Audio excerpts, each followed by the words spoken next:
আমি হাটে মানুষ, ঘাটে মানুষ, মাঠে মানুষ দেখতে পাই। মানুষের মনুষ্যত্ব নাই। ও ভাই রে ভাই, মানুষের মনুষ্যত্ব নাই। সেদিন দেখলাম একটি কাক, কয়েক বক হাটে ছেলে ধরেছে ফাঁদে ফেলে। দেখে সেই কাকের মরণ ডাক। কাক আর ডেকে ডেকে এসেছে হাজার কাকে, ঘটনা দেখে হই অবাক। এখন মানুষের ডাকে মানুষে দূরে থাকে, ঘটনা দেখে তাজ্জব যায়। ও ভাই রে ভাই, মানুষের মনুষ্যত্ব নাই। কাকেরা কাকেদের ডাকে এগিয়ে আসে, কিন্তু মানুষের ডাকে মানুষ এগিয়ে আসে না।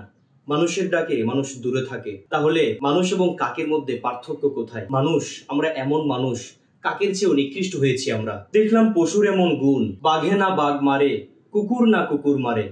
এই মানুষে মানুষ করছে খুন, ভাবিতে লাগে কষ্ট, মানুষ না পশু শ্রেষ্ঠ, বিবেকের কাছে জবাব চাই। ও ভাই রে ভাই, মানুষের মনুষ্যত্ব নাই। এ কেমন সভ্যতা, এ কেমন মানুষ? আমরা কি আসলে মানুষ?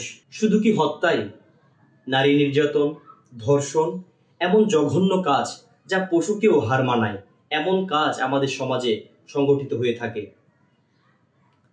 শুনে বড় লজ্জা হয়, শুনেছি নরপশু ধর্ষণ করে শিশু, এমন কাজ পশুতে না হয়। ছিছি কি লজ্জা লাগে, পড়েছি পশুর ভাগে। হাত পা নিয়া জন্ম নিলে তারই কি মানুষ বলে? মানুষের কর্ম থাকা চাই। ও ভাই রে ভাই, মানুষের মনুষ্যত্ব নাই। হাত পা নিয়ে জন্ম নিলেই কি মানুষ হওয়া যায়? না, মানুষ হতে হলে মনুষ্যত্ব বোধ থাকতে হয়। মানুষ তখনই হওয়া যায় যখন তার মধ্যে থাকে দয়া, সহানুভূতি, ন্যায় বিচারের যোগ্যতা এবং ন্যায় বিচার করার সঠিক ক্ষমতা। তখনই একজন মানুষ সঠিক মানুষে পরিণত হতে পারে। আমরা আশরাফুল মাখলুকাত, আমরা সৃষ্টির সেরা জীব, অথচ আমাদের সমাজে এমন কিছু জঘন্য অপরাধ সংগঠিত হয় যা পশুর সমাজকেও হার মানায়। যে জঘন্য কাজ পশু সমাজেও সংগঠিত হয় না। পশুরা একই সাথে বসবাস করে। পশুদের মধ্যে ছোট বড় বয়স্ক সকলেই একই ছাদে একই সমাজে, পশুত্ব সমাজে বসবাস করে। কিন্তু কোনো পশু কোনো অপ্রাপ্ত বয়স্ক পশুর উপর ঝাঁপিয়ে পড়ে না, তার উপর যৌন অত্যাচার করে না, সময় না হওয়া পর্যন্ত তার উপর জুলুম করে না। কিন্তু আমরা মানুষ, আমরা সামাজিক জীব, আমরা শ্রেষ্ঠ জীব, আমরা সামাজিক জীব, অথচ এই সমাজে এমন কাজ সংগঠিত হয় যা পশুত্বকেও হার মানায়। আমাদের সমাজে 60 বছরের একজন বৃদ্ধর কাছে 4 বছরের একটি শিশু নিরাপদ নয়। আমাদের সমাজে যুবকদের কাছে, পুরুষদের কাছে 8 বছরের একটি শিশু নিরাপদ নয়। আমাদের এই সমাজে 7 মাসের গর্ভবতী মায়েরাও নিরাপদে থাকতে পারে না। এর চাইতে বড় লজ্জা, এর চাইতে বড় দুঃখ আমাদের কি হতে পারে? অথচ আমরা মানুষ, মানুষের আকৃতি নিয়ে বসবাস করছি। অথচ এই জঘন্য কাজ আমাদের সমাজে সংগঠিত হচ্ছে, কিন্তু এর কোনো বিচার সংগঠিত হচ্ছে না। যার কারণে যুগ যুগ ধরে এই অপরাধীরা পার পেয়ে যাচ্ছে এবং তারা নিত্য নতুন ভাবে আমাদের এই সমাজকে কলুষিত করছে, আমাদের এই সভ্যতাকে, আমাদের এই মনুষ্যত্ব বোধকে তারা ধ্বংস করছে। এভাবে আর কতদিন? এই প্রসঙ্গে আল্লাহ কি বলেন? আল্লাহ বলেন, ওয়ালা তাকরাবুজ জিনা ইন্নাহু কানা ফাহিশা ওয়া সাআ সাবিলা। তোমরা বেবিচারের কাছে যেও না, কারণ এটি জঘন্য অপরাধ। আল্লাহ তাআলা আমাদেরকে এই জঘন্য অপরাধ থেকে দূরে থাকার কথা বলছেন, অথচ আমরা এই কাজটি প্রতিনিয়তই আমাদের সমাজে সংগঠিত হচ্ছে, কিন্তু এ নিয়ে আমাদের কোনো মাথা ব্যথা নেই। এই কাজটা কিভাবে সমাধান করা যায় এর সঠিক বিচার আমাদের সমাজে নেই। আল্লাহ তাআলা আরো বলেন, কুল্লিল মুমিনিনা ইয়াগুদ্দু মিন আবসারিহিম ওয়া ইয়াহফাযু ফুরুজাহুম যালিকা আযকা লাহুম ইন্নাল্লাহা খাবীরুম বিমা ইয়াসনাউন। পুরুষদেরকে বলো তারা যেন তাদের দৃষ্টিশক্তিকে হেফাজত করে, সংযত রাখে, এটা তাদের জন্য অধিক কল্যাণকর। নিশ্চয়ই তারা যা করে তা সম্পর্কে আল্লাহ অবগত আছেন।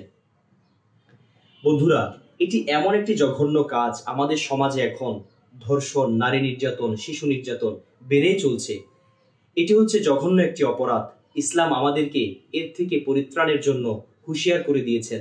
আমাদের দৃষ্টিশক্তিকে হেফাজত করতে বলা হয়েছে, অর্থাৎ আমাদের দৃষ্টিশক্তিকে সংযত করার জন্য। কেননা আমাদের কুধারণা, কুপ্রবৃত্তির কারণেই এই সমস্ত জঘন্য অপরাধগুলো সংগঠিত হয়ে থাকে। তাই আমরা যদি আমাদের চক্ষুকে হেফাজত না করি, আমাদের ভিতরে যে কুপ্রবৃত্তি রয়েছে তা আমাদের মধ্যে বৃদ্ধি পাবে। তাই আমাদের চক্ষুকে হেফাজত করা আমাদের একান্ত প্রয়োজন, যাতে করে এই সমস্যাগুলো আমাদের সমাজ থেকে বিলুপ্ত হয় এবং যারা এই অপরাধগুলো সংগঠিত করছে, সংঘবদ্ধভাবে চক্রান্ত করছে, তাদেরকে শাস্তির আওতায় এনে ইসলামী শরীয়ত যে শাস্তির বিধান রেখেছে, যারা জেনা করবে, বেবিচারে লিপ্ত হবে, তাদের হাত কেটে ফেলা হবে এবং তাদের সর্বোত্তম শাস্তি হচ্ছে মৃত্যুদণ্ড।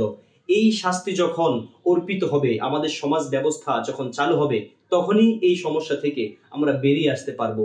তখনই আমাদের এই পশুত্ব স্বভাব থেকে আমরা নিজেদেরকে দূরে রাখতে পারবো। অন্যথায় এভাবে একের পর এক যখন অপরাধীরা পার পেয়ে যাবে, তখন আমাদের সমাজে এই সমস্যা বেড়েই থাকবে, বাড়তেই থাকবে, এর সমাধান হবে না।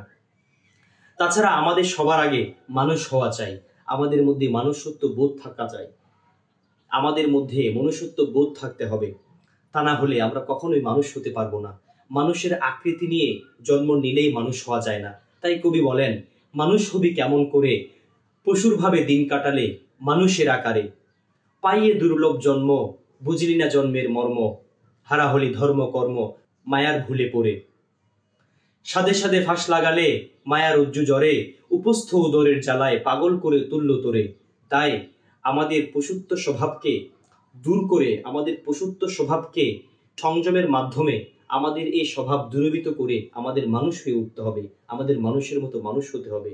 সুতরাং আল্লাহ তাআলা আমাদেরকে বুঝার তৌফিক দান করুক। আসসালামু আলাইকুম ওয়া রাহমাতুল্লাহ।